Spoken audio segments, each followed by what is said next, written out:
Two things can be true at once. The United States of America is in the midst of a severe housing crisis, but the United States is not suffering from a shortage of places to live. Right now, around 3 in 10 American households and around half of American renters struggle to afford their homes. Over 750,000 people are homeless, and the US population is estimated to need around 3.8 million more homes than are currently available.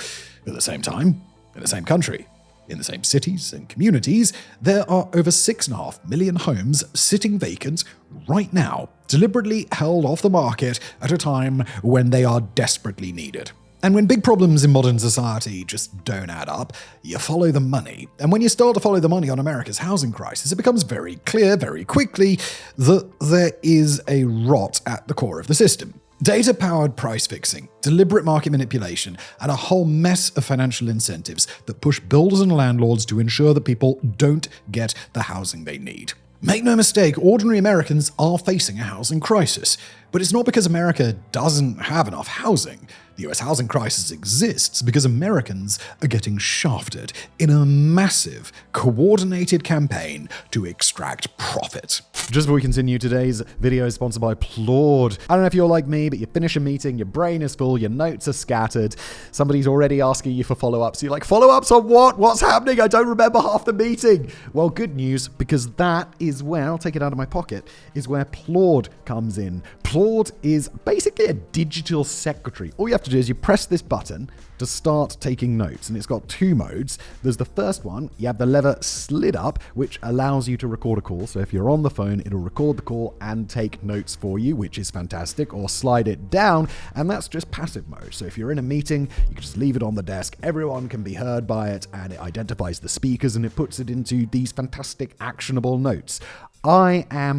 In fact, my biggest use case of this is not in the talking points, so I don't know if they're okay with this. My biggest use case is just like random thoughts that come to me. I'll just press the button. And I know you could do it on the phone. You could like go into voice memos I even tried assigning the action button on my phone to like voice memos, and then trying to get this to work like a year ago before we had PLAUD, and it was just a massive hassle. And it didn't have this technology to turn it into actually useful notes, so I'd have to go, even when I did manage to record something, I'd have to go back and listen to it and type it. It was insane. It's 2025, and then PLAUD came along and fixed everything. It's ridiculously easy to use. You just attach it to the back of your phone and you always have it with you. Plus, your data stays fully safe with end-to-end encryption, meeting global privacy standards. PLAUD Note is the best meeting secretary you'll ever. There's also Note Pro, which has advanced hardware.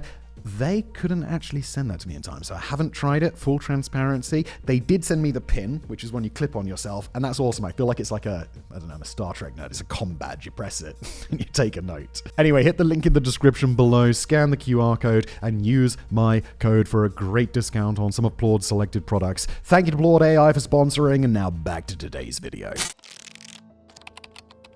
Supply and demand. Now, housing is a commodity just like any other, and in order to understand any housing market, we need to understand the most basic principles of economics: supply and demand. When demand is low and excess supply is high, those who hold excess supply are forced to try and offload it, cutting into their own profits and lowering prices in order to ensure that they aren't stuck with something that they don't want to hold on to. When demand is high and supply is low, those who supply could do the opposite, setting their prices as high as they can without pricing out the people who are most willing to make sacrifices in order to buy what they're selling. When there's lots of housing available and not a lot of prospective customers, renters and home buyers get good deals, and sellers and landlords make less of a profit than they'd like. When there's not much housing available and everybody wants a place to live, sellers and landlords get to swell their profit margins and find out just how much people might be willing to pay in order to live in the places that they're offering. But supply and demand in the housing market doesn't work the same way as supply and demand elsewhere in the American economy. Although a particularly elaborate home or apartment certainly can be a luxury good, housing is shelter, a fundamental, non-negotiable human need. An absence of shelter isn't a mere inconvenience, it's a state of homelessness, and not being homeless is a pretty big deal for people in the US or just about anywhere else. The fact that housing is a basic necessity while also being a commodity dictated by supply and demand means that the relationship between people looking to acquire housing and people looking to sell or rent it is not necessarily an equal one. If you've got a spare home to sell or rent to somebody else, then you need that home a lot less than the person who would actually be living there. And while in times of high supply and low demand, the imbalance of that dynamic often doesn't make that much of a difference, it starts to become very important very quickly when demand is high and supply is low.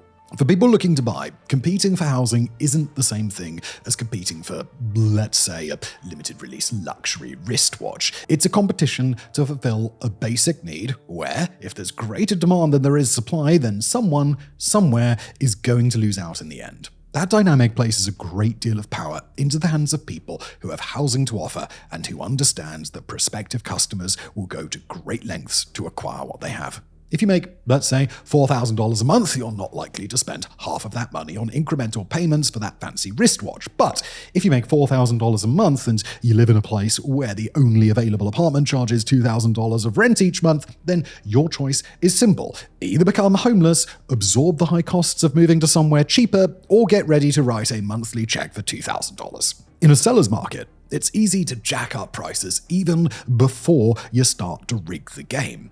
But if, in a seller's market, you can figure out a way that you can rig the game, then your profits are going to go through the roof. And it's here that we're going to introduce RealPage. RealPage is an American software company founded in 1998 and run out of the state of Texas, owned today by a private equity firm called Thoma Bravo. The company doesn't own a single apartment, and it's never sold or built a single home. But over the course of the last several years, it's had a bigger impact on the US housing market than perhaps any other single company. That's because RealPage controls an algorithm, and that algorithm completes one very simple task. It looks at what landlords are charging for their rental properties in a given area and figures out what a hypothetical landlord could demand as an asking price for a new apartment if their goal was to set a rental price as high as possible while being reasonably confident that someone would be willing to pay it. Now, if all the landlords in a given neighborhood or even an entire city tried to get together and figure that number out by themselves, that would be super illegal. In essence, they'd be forming a cartel and engaging in an act called price fixing, agreeing to all control their prices together in order to eliminate the free competition that American economics is supposed to rely on. But RealPage gave landlords an alternative. In exchange for payments to access their algorithm and data supplied by landlords about what they were charging on each of their properties, RealPage would issue them a recommendation about what their prices really should be. RealPage didn't manually change the prices on any homes, and the company had no control over whether or not landlords followed their recommendations. Landlords were not changing their prices based on information they'd gleaned by coordinating with their competitors. They were just setting their prices based on the recommendation of a third-party service using an algorithm that they weren't privy to. In essence, RealPage created this kind of legal gray area, a way for landlords to engage in price fixing, but not price fixing very clearly, legally different. And before we drop the number of individual housing units that RealPage was being used to manage at its absolute peak, we'd encourage you to just take a guess and to choose a number that feels unreasonably high. Got your number? Good.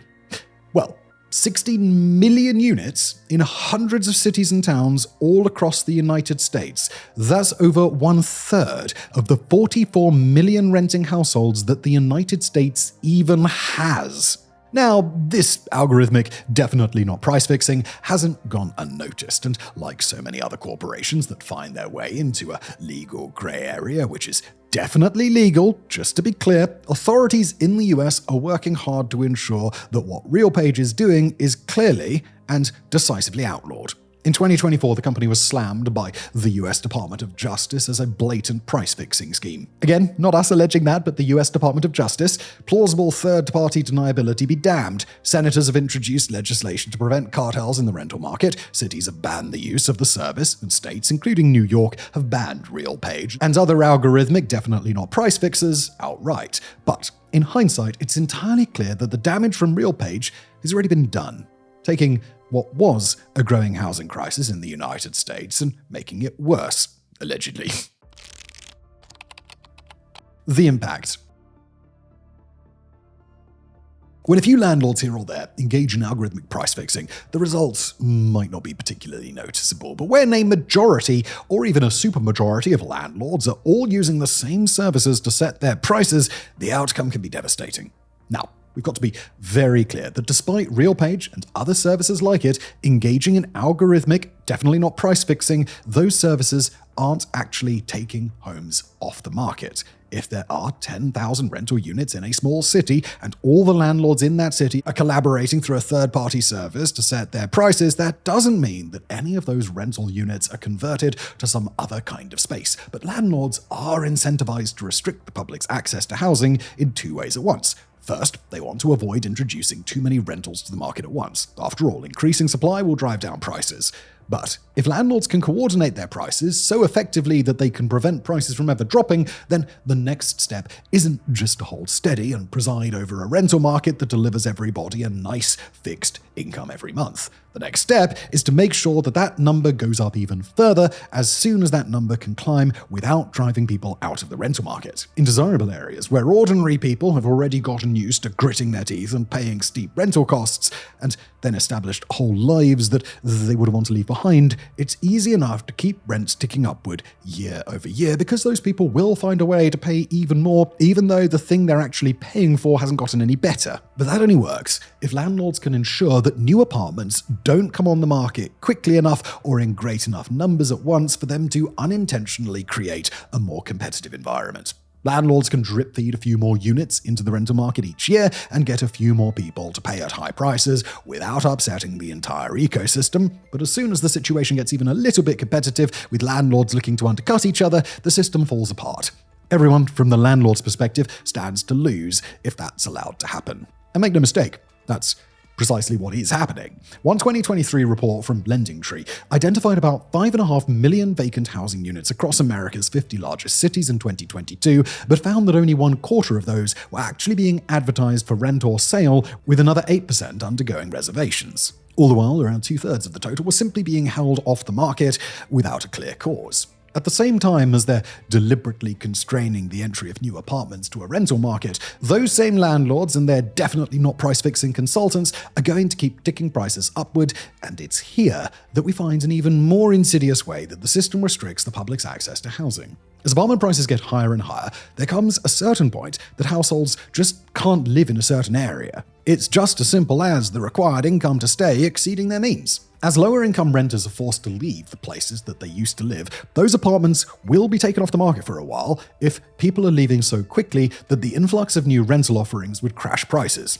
Landlords don't get to collect money on those empty units, but they do get to use them for tax write-offs while paying far lower utility rates, maintenance costs, and management fees to watch over a set of empty rooms that's just collecting dust. All the while, they're under pressure from groups like RealPage, who've become notorious for harassing landlords to keep jacking up their rents on their existing properties, allegedly, and who know that once landlords start seeing their incomes grow, they can usually find ways to stomach the moral implications. As they do, the families they've priced out of an area will migrate to the nearby suburbs where prices are more manageable, thus creating increased demand in another area, meaning that landlords in that area can raise their prices too. All the while, the renters and families caught at the arse end of this whole equation watch as the housing that they can actually afford becomes scarce and then non-existent. It's not that the units aren't there, they're in the same place they've always been. The only difference now is that the people who used to afford them just can't. As we mentioned at the outset of today's episode, there are enough vacant properties across the US to house the people in need of housing, and certainly a fair proportion of them are not apartments that are being deliberately held off the market. But in order for people to access those other vacant units, they'd often have to uproot their entire lives and the lives of their loved ones in order to move to areas that aren't dealing with a hyper-competitive, manipulated housing market. Those tend to be areas where opportunity is lacking, where people certainly couldn't keep the jobs or maybe even the types of jobs that they have where they're living now. People move to metropolitan areas because that's where employment and opportunity tends to be concentrated, and the people behind algorithmic, allegedly price-fixing sites know that families will go to great lengths to try and retain access to that sort of opportunity. They'll find a way to stay for as long as they can, even if they have to pay through the nose to do it. The results of collective price fixing can be compounded upon themselves very quickly, driving both a considerable inflation of rent prices across a given metropolitan area and also driving inflation nationwide. According to antitrust expert Matt Stoller, writing in September of 2024, RealPage's business model alone may account for a full 1/4 of all rental inflation between 2020 and 2024 without even adjusting for the impact of RealPage since 2016, when, according to its own materials, it gained the critical mass of landlord users it needed in order to start allegedly price-fixing entire areas. And that rental inflation really, really matters in a country where inflation, more broadly, has become a salient enough issue to change the course of entire elections. According to Consumer Price Index figures released around this same time, late summer of 2024, and quoting Stoller directly here, quote, "Rent went up by 5% over the past 12 months, and the cost of shelter accounts for 70% of all inflation for the last 12 months. Figures like that would suggest that by building a great big value-extracting dam in the middle of the housing market, companies like RealPage caused a level of economic chaos that went far beyond rentals alone. Nationwide, rental prices in the United States rose by over 33% between the start of the COVID pandemic in 2020 and just the summer of 2024, according to Zillow. The Consumer Price Index pegs the number at 24% across all urban areas. Zero in on individual cities, and the problem is even worse. In the city of Atlanta, for example, rental prices increased by 56% from 2016 until 2024, way outpacing changes in supply and demand, but keeping up perfectly with the growing influence of alleged price-fixing algorithms. According to the US Department of Justice, RealPage spent years wielding an outsized influence in some of America's biggest cities: Houston, Denver, Boston, San Diego, Seattle, San Antonio, and Washington, D.C., as well as other metropolitan areas that combine to host around 100 million people. Landlords don't even have to use RealPage's services to see their own fortunes grow, as they've just got to watch the market closely enough and imitate market pricing diligently enough to keep pace. And even in rental markets where RealPage wasn't a factor, prices still went up, partly because other algorithmic pricing services started to get in on the game, and partly because as people are pushed out of some metropolitan areas, they're inherently going to be pushed into others where demand starts climbing, and this whole process just plays out again. Hopefully it's clear by now that none of this is an accident, and that algorithmic alleged price fixers like RealPage know precisely the impact that their services have had, allegedly. Even all the way back in 2022, when a ProPublica journalist named Heather Vogel shone a light on RealPage for the first time as a driver of nationwide rental price increases, a RealPage executive was asked what role his algorithm had played in those changes. His response, quote, "I think it's driving it, quite honestly." According to one of the algorithm's developers, the change couldn't have been the result of behavior of independent leasing agents. After all, they had, quote, "too much empathy." Certainly, America's housing market is much too complicated for its housing crisis to be explained by the work of a single company, especially now that cities and states are cracking down on that company and others like it. But prices haven't got down to match. But the level of market distortion that RealPage has achieved is so great that its actions appear to be at the very heart of that crisis. The compounding factors. Now, if RealPage and other algorithmic price-fixing services aren't the entire story of America's housing crisis, then it's worth identifying the other factors that make the situation even worse.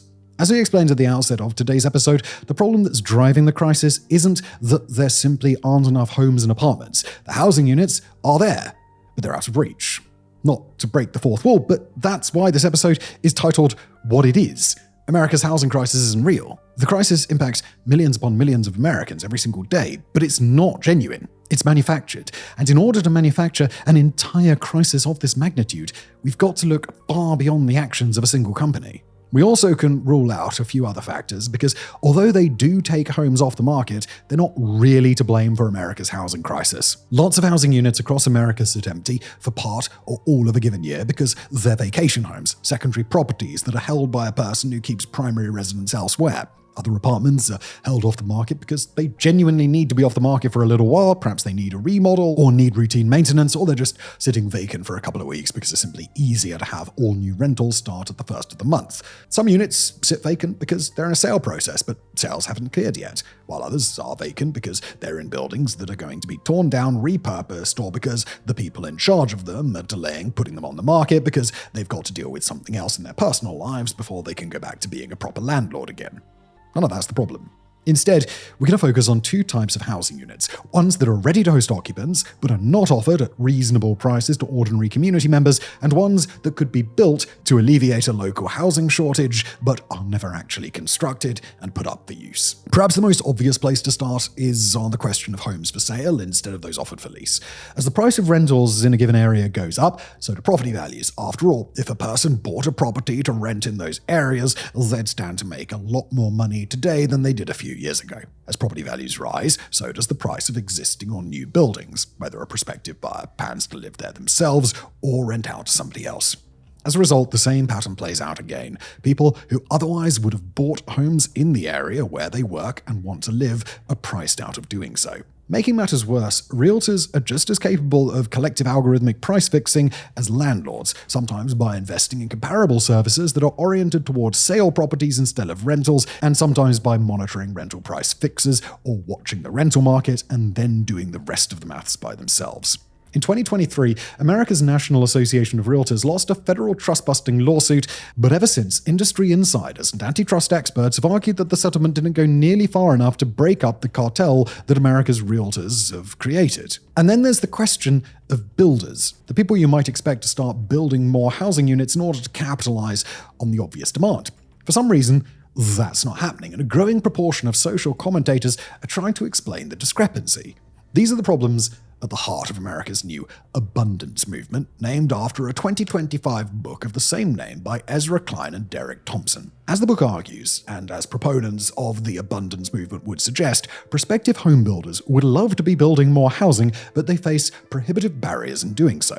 Environmental regulations are too strict, especially in liberal cities. Zoning regulations are too restrictive. Energy and transport infrastructure projects are hampered with so many external requirements that they're practically impossible to complete, and vocal community groups are willing to fight hard to ensure that new housing developments are built in somebody else's backyard instead of their own. Taken together, those factors lend themselves to an environment where builders are discouraged from building, even despite the market demand for relatively affordable housing.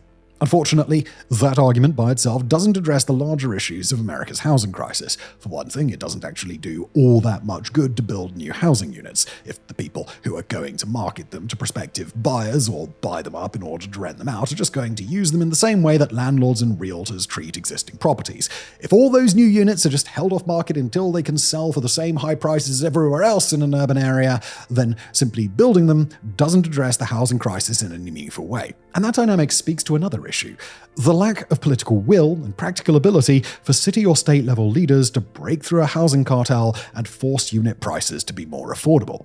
A city could, let's say, facilitate the construction of a few thousand new housing units and coordinate so that all those units went on the market at once at prices that deliberately undercut established landlords. But while that city could disrupt the local housing market, they'd have to expend tremendous resources to do it in a years-long initiative while dealing with backlash from unenthusiastic taxpayers and local groups who don't want developments of that size simply plopped down in their communities. Even if a city did get past these hurdles, they'd have to do it while battling against the same people that control their city's existing housing and would likely be willing to pay hefty legal fees in order to get rid of a long-term threat to their bottom line. After builders, there's the role of corporate and institutional landlords, firms that buy up massive amounts of property before putting it on the market. Even if those firms couldn't collude with other landlords, they certainly don't have to compete with themselves, meaning that once a company or two really gets a foothold in a city's rental market, they can exert an outsized influence on prices across that city. Some corporate landlords operate with that express purpose, buying up more affordable units whenever they become available, and then slowly but surely raising the floor of rental prices while continuing to buy out anybody who tries to undercut them. Those corporate landlords typically don't maintain a controlling stake in any one metropolitan rental market, but they play enough of a role in every rental market that their influence simply can't be ignored. At the same time, even individual home sellers have gotten used to high prices, and in 2025 especially, they've proven unwilling to compromise on price in order to sell homes they intended to give up. 2025 saw a noticeable dip in the number of people looking to buy homes, but it also saw a massive increase in the number of prospective sellers who, instead of lowering prices to entice a buyer, simply chose to take their homes off the market and wait for the next wave of people looking to purchase. One would think that a drop in market demand would lead to falling prices, but that's not happening. Instead, the result is deadlock, with sellers now convinced that they can wait buyers out. And in metropolitan areas that are already strained for relatively affordable housing, secondary players can come in and have a disproportionate, destabilizing impact on whatever's left. For example, take companies like Airbnb and Vrbo buying up apartments or homes in bustling tourism-heavy cities and converting them into short-term rentals. Offered for $100 or $200 or $500 a night, those rentals are completely unaffordable for anybody trying to be an actual resident of a given city. But the profit incentive for landlords, property owners who hold those units is undeniable. A 3-bed apartment in Manhattan might go for $4,000 a month on the low end, netting a landlord a consistent, stable income of $48,000 a year. But even on the low end, that same apartment could be rented out for some $600 a night on Airbnb. The owner would only have to Airbnb that apartment for 80 nights out of the year in order to turn the same profit. And if that Airbnb was full every night of the year, they'd be pulling in well over $200,000 in revenue. Those Airbnb apartments aren't new builds.